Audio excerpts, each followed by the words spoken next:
মাঝে মাঝে অভিমান করে মুখ ফুলিয়ে বসি, জানি তুমি ঠিক মানিয়ে নেবে।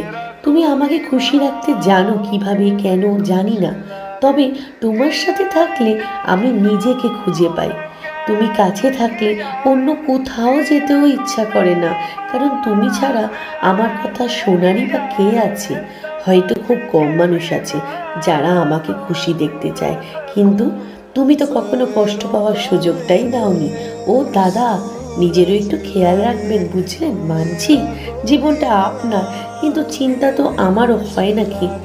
কিছু তো ভেবেছিল ভগবান আমাদেরকে মেলানোর আগে, না হলেই খারাপ মেয়েটাকে আঁকলে রাখতো কে? কিছু বলার আগে মনের কথা বুঝতে পারে এমন একজন মানুষ থাকলে সত্যিই জীবন অনেক সুন্দর। হ্যাপি অ্যানিভার্সারি মাই লাভ দেব।